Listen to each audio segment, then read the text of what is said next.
Yo, Pete, What's up? if you had just one chord to play for the rest of your life, what would it be? G.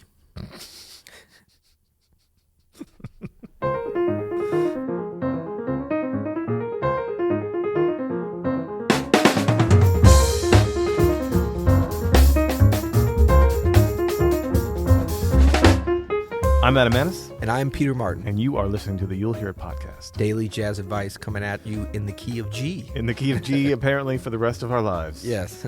Today we are talking about some modal things, which is why I brought up that just one chord. We got an email just the other day from a listener in England, I think. Yeah, the UK, University of Essex, Professor Emeritus. My friend, you just made a faux pas. The UK is not necessarily England. Yeah, but it's Essex, so it's Okay. I'm assuming. Okay, got it. So this is from our listener, Peter. We have a lot of Peters actually around here. He says, "Hi, Adam and Peter. I'm recently retired and can now spend a bit more time developing my jazz piano. Big Nice. fan of your podcast, especially as a pianist, the more technical episodes. I've been experimenting with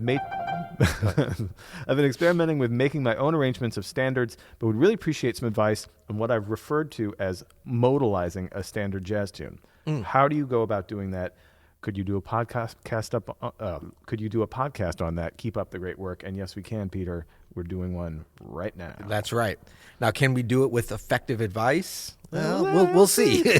We'll hear it. We'll hear it. Verdict's still out. No, so I have some ideas here that I jotted down. Cool. Because there are ways that you can do this. I do this all the time. I hear you do this all the time. Yeah.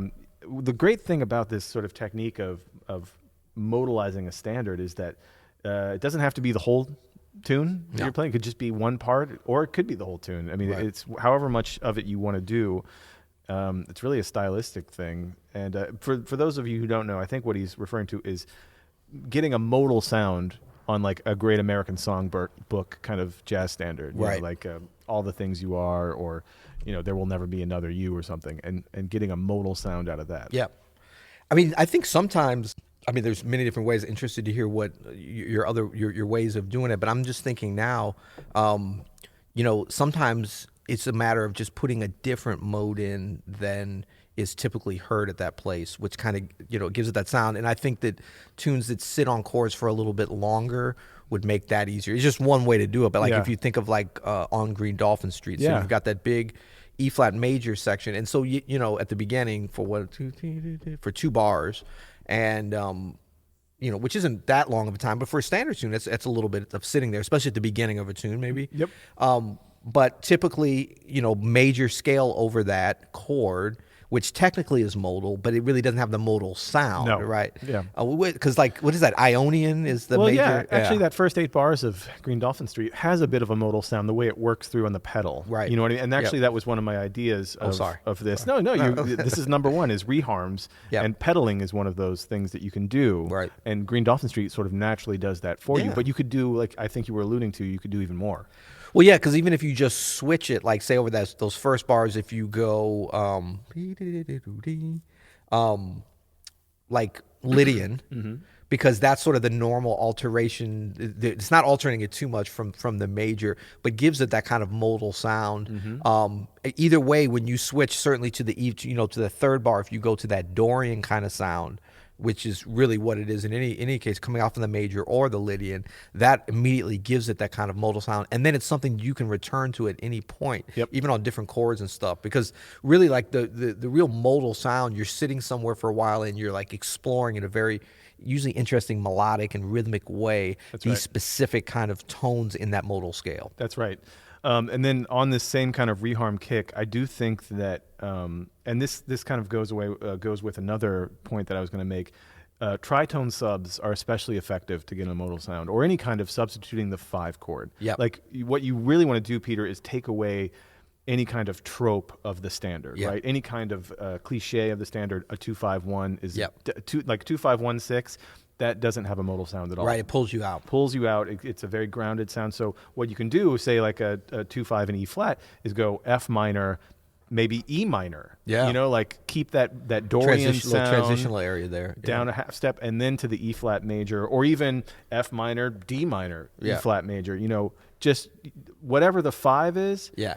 taken that out of the equation, and you can really almost do anything in that spot, Right. and it's going to sound more modal. And you could even use, I think, because like when you talked about from that F minor, I guess that would be like the ninth bar or whatever, Yeah. which is the first time when in that particular tune, you're kind of leaving the built-in modal area. Yeah. So I think it is important then not to, because it can sound a little bit, cliched if you jump back and forth from that real stand. I mean, maybe sometimes you want that, that's fine. Yeah. But if you want to stay into that modal thing, you actually need to find something at these times. And I think that you really hit on it as far as on the 5 chords, or a dominant chord is always a good place to substitute or to put a lot of different things like the unexpected thing, E minor 7 or whatever, because there's already some drama built into those chords, and you can get away with more. I mean, you can do it anywhere. You can do it anywhere, but maybe at the beginning of the tune it's better to stay within those parameters. But it's almost as important that you're taking away that 5-1 than it is you're putting in something that sounds modal. Like right. the modal sound comes because there's no obvious Western harmony cadence happening. You know what I'm saying? Like where it's just like 5-1. Yeah. If you take that away, then you get more of a modal sound. I would start with, like I said, the tritone sub, like an E7. If you really want to get a modal sound, you could do like an E7 sus. Yeah. To get more of a ambiguous sound. Right. Or do borrow from the 4 minor, so you can go up to A flat minor instead of. Yep. You know what I mean? That it's a little more inside than maybe a modal sound you want, but it's a way to start to get out of there. That's good. Yeah. Now I'm just thinking of some other things, and this is certainly in no particular order, just sort of riffing on this idea of modality. I think in general, like if you both solo and comping, if you start to think, in terms of the mode, and look, modes are already, diatonically all the same, or at least if we talk about modes of the major scale, and then we probably won't have time to go beyond that.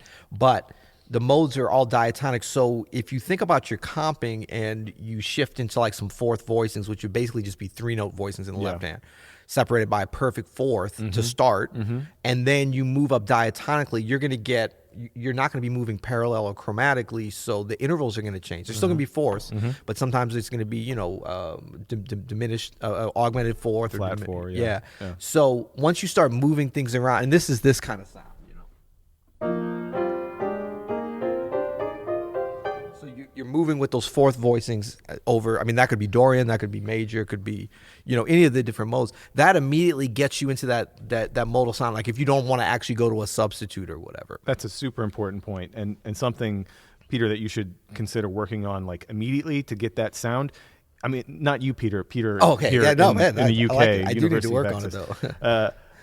But if you can get those 3-note chordal voicings in your hand, the built-in fourths in all the keys, anywhere on their diatonic scale, you don't even have to substitute anything. Like you said, you just start getting that sound. Now you throw in another idea I had with that, some pentatonic patterns, which is very easy to do as a pianist because it really fits our 5 fingers just perfectly. Feels good. It feels great.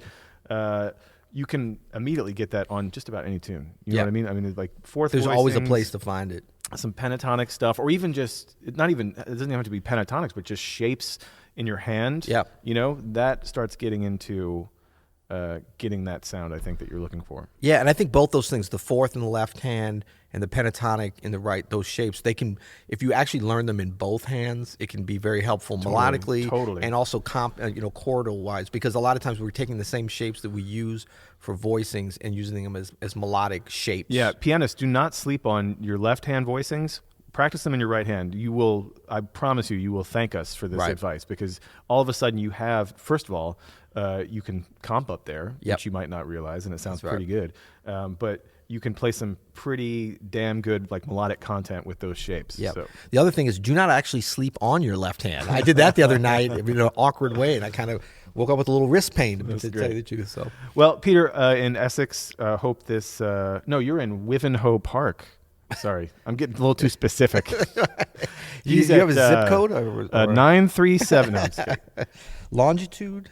Peter, thanks for the question. This is a great question, and something I don't know if we've actually touched on this specifically, so hope this helps. That's good. Good stuff. And good thing for all you horn players, vocalists, drummers, or whatever, to sit down at the piano or the guitar and play some of these voicings, play some of these things in a way that, I mean, of course you can work on modality on your instrument, but it can really open things up if you get a little bit of harmonic vertical understanding as well. Totally true. Until next time. you'll hear it.